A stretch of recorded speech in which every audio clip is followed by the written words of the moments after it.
Shalom, shalom, everybody. Welcome to another edition of Kids Clips. This is Kids Clips number 6, and we're going to be talking about crooked and straight. So, Arianna, what do I have in my hand? I don't think they can see it at home.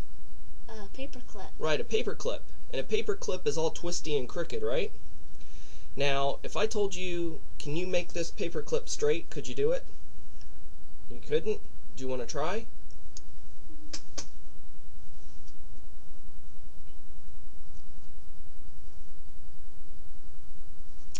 It's hard, isn't it? Because it's all moving. Yeah, and it's all twisty, and even if you make it in a straight line, like you straighten it out, It'll still twist. yeah, it'll still be crooked. I mean, look at that. We tried to straighten it out, and there's still bends and crooked pieces in it. Now, in the Tanakh, it talks about in Ecclesiastes, Shlomo HaMelech, King Solomon said in Ecclesiastes 1:15, that which is crooked cannot be made straight, just like this paper clip. That which is wanting cannot be numbered. Now, if I took these pair of scissors and cut off your ponytail, could you put your ponytail back on? No. Could you make your hair grow back? It'd take a long time, though. Right, but you couldn't make your hair grow back in an instant, like, No. those, like a Play-Doh barbershop. If I cut this off, it wouldn't grow back like that. Right. And, so that's what the other part of the verse is. That which is wanting cannot be numbered. So, it's better if you're cutting hair to do a little bit at a time so you don't cut off too much. But if I cut off too much, it's too late. I can't make your hair long again. And Ecclesiastes 7:13 says, "Consider the work of Elohim, of God, for who can make that straight which he has made crooked?"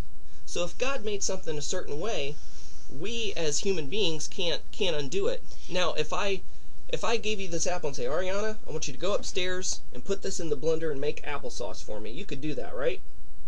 Right, you could make applesauce out of this apple. But if I gave you this applesauce and say, Arianna, I want you to make an apple out of this. Turn this back into an apple. It'd be impossible. You couldn't do it, right? Right.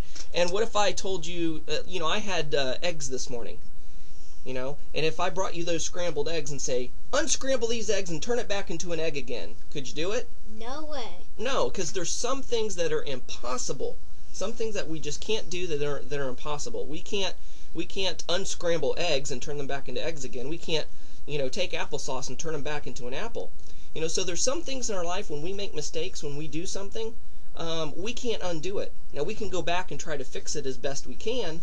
Yeah, for example, only if it's jiggly, this is straight and then you can bend it, straighten it, but not all the time for a certain thing. Right. So, if we mess up in life, and, You can't go back in the past to do it. That's right. You can't go back in the past to change it. But you know what we can do? We can ask God to forgive us, and we can do everything we can to try to make it right. Let's say that I stole an apple from the store. I can't go back and unsteal it, but what I can do is I could return this apple and pay for it and, apologize, and, I might even have to go to jail for a little bit for stealing. But that would fix the problem. That would make the problem, that would make it right.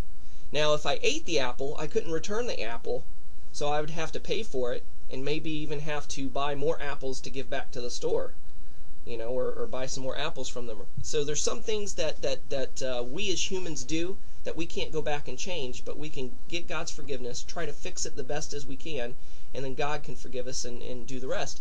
But, there's some things that God does in our life that we try to change. God wants to do mighty things in our life, and He wants His will to be done in our life. And sometimes we don't understand what God's doing, and we try to change it. Say God moves us to a new part of the world or a new part of the country, right? And we wonder why God moved us there. We could force ourselves to move back to where we were, but maybe our lives would be miserable and things wouldn't work out. So God moves us to places, and He does things in our life, and He makes our paths straight, as the proverb says. In all your ways acknowledge Him, and He shall direct your paths, or He shall make your paths straight. That's in Proverbs.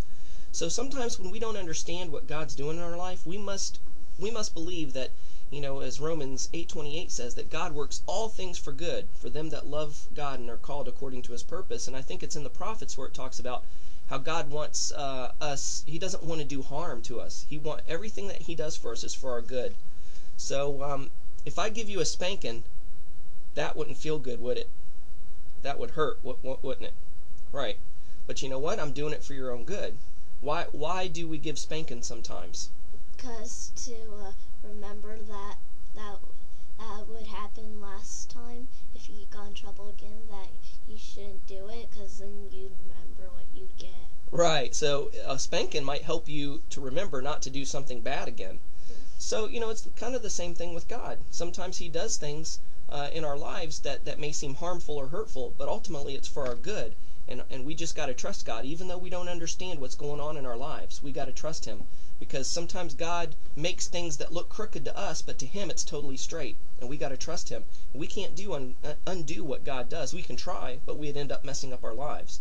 So we've got to put ourselves in God's hands, and we've got to trust God in everything that we say and do. So that's all the time we have for Kids Clips for today. And stay tuned for Kids Clips number 7. Bye.